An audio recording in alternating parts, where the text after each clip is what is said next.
ত্রিপুরা থেকে ভিন রাজ্যে গাঁজা পাচার ভেস্তে দিল পুলিশ।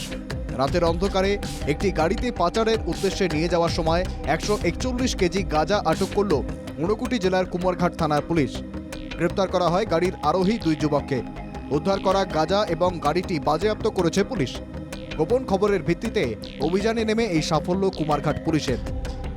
গোপন সূত্রে আগেই খবর পেয়েছিল পুলিশ, তার ভিত্তিতে শুরু হয় অভিযান। নেতৃত্বে ছিলেন জেলার অতিরিক্ত পুলিশ সুপার রূপম চাকমা, ভারপ্রাপ্ত মহকুমা পুলিশ অফিসার আশিস দাশগুপ্ত, কুমারঘাট থানার ওসি সঞ্জয় দাস প্রমুখ। অতিরিক্ত পুলিশ সুপার রূপম চাকমা জানান, গাড়িটি থেকে পলাশ সিং এবং অনুকূল দত্ত নামের দুজনকে গ্রেপ্তার করা হয়। আমরা ওসির মাধ্যমে একটা সিক্রেট ইনফরমেশন পেয়েছি। তারপরে ওই সাসপেক্টেড ভেহিকেলটা আমরা ডিটেন করছি।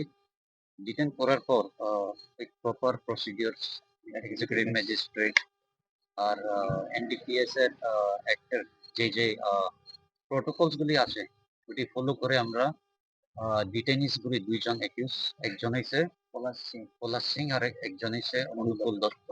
গাড়িটা সার্চ করার পরে এখানে পাওয়া গেছে 24 প্যাকেটস অফ ড্রাই গাঁজা, কম্প্রেসড ড্রাই গাঁজা।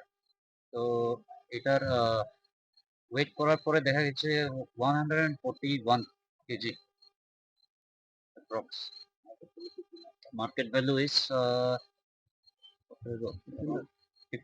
15 lakhs। অতিরিক্ত পুলিশ সুপার জানান, ধৃতদের একজনের বাড়ি সোনামুড়া এবং অন্যজনের বাড়ি কুমারঘাটে। মনুর দিক থেকে কুমারঘাটে যাওয়ার সময় কুমারঘাট থানার সামনে নাকা পয়েন্টে গাড়িটিকে আটক করে পুলিশ। একজন লোকাল আর একজন সোনামুড়া। আরেকজন কোথায় বাড়ি? আরেকজন সোনামুড়া। গাড়িটা কোন দিক থেকে কোন দিকে যাচ্ছিল? গাড়িটা টুয়ার্ডস কুমারঘাট ফ্রম ইয়েস। অতিরিক্ত পুলিশ সুপার রূপম চাকমা বলেন, পুলিশের চোখে ধুলো দিতে একাধিক ভুয়ো নাম্বার প্লেট ব্যবহার করত মাদকের কারবারিরা। এদিন গাড়ি থেকে বাজেয়াপ্ত করা হয়েছে ত্রিপুরার নম্বরযুক্ত 2টি ভুয়ো নাম্বার প্লেট। এ নিয়ে মাদক বিরোধী আইনে একটি মামলা দায়ের করে তদন্তে নেমেছে পুলিশ।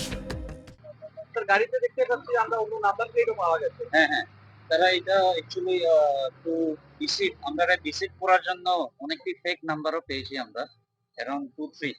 এটা যাতে আমরা থেকে মানে কনফিউজ করার জন্য, তো এটাই আমরা সিজ করছি, ইডিও সিজ করছি। আপনারা কি এই বিষয়ে একটা মামলা নিয়েছেন?